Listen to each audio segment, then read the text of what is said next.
একদিন নবীজি সাল্লাল্লাহু আলাইহি ওয়াসাল্লাম মসজিদে বসেছিলেন।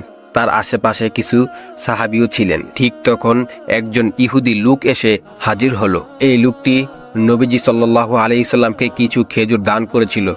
তখন এই লোকটি বলেছিল, এই খেজুরগুলি সময় মতো আমাকে আবার ফিরিয়ে দিও, কিন্তু এখনো খেজুর ফেরত দেওয়ার সময় হয়নি। তারপরও সেই লোকটি নবীজি সাল্লাল্লাহু আলাইহি সাল্লামের সাথে রাগ দেখিয়ে অভদ্রভাবে কথা বলতে লাগলো। সে নবীজি সাল্লাল্লাহু আলাইহি সাল্লাম এর জামার কলার ধরে টান দিয়ে বলল, হে মুহাম্মদ, তোমার গোত্ররা সময় মতো ঋণ নিয়ে ফেরত দেয় না। এ কথা শুনে সাহাবীরা খুব রেগে গেলেন। বিশেষ করে হযরত উমর রাদিয়াল্লাহু তাআলা আনহু তো রেগে গিয়ে দাঁড়িয়ে গেলেন। তিনি বললেন, ইয়া রাসূলুল্লাহ, আমাকে বলুন, আমি এই ইহুদির গলা নামিয়ে দিই। কিন্তু নবীজি সাল্লাল্লাহু আলাইহি সাল্লাম একটু রাগ করলেন না।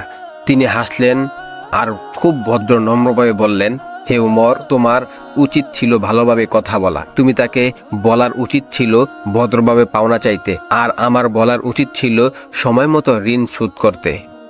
তারপর মায়ের নবী হযরত মুহাম্মদ সাল্লাল্লাহু আলাইহি সাল্লাম বললেন, হে উমর, তুমি যাও, তার খেজুর দিয়ে দাও, আর তোমার খারাপ ব্যবহারের জন্য অতিরিক্ত কিছু খেজুর বেশি তাকে দিও।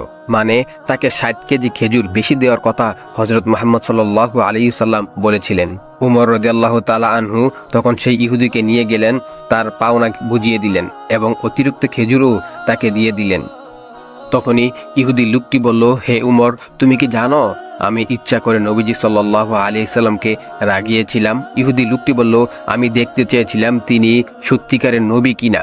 আমার ধর্মগ্রন্থে লেখা আছে, শেষ নবী খুব ধৈর্যশীল হবেন, কেউ রাগ দেখালে তিনি প্রতিরোধ করবেন না। আজ আমি নিজের চোখে তা দেখতে পেলাম। তারপর সেই ইহুদি লোকটি বলল, আমি সাক্ষ্য দিচ্ছি আল্লাহ ছাড়া কোনো উপাস্য নেই, আর মুহাম্মদ সাল্লাল্লাহু আলাইহি সাল্লাম আল্লাহর রাসূল।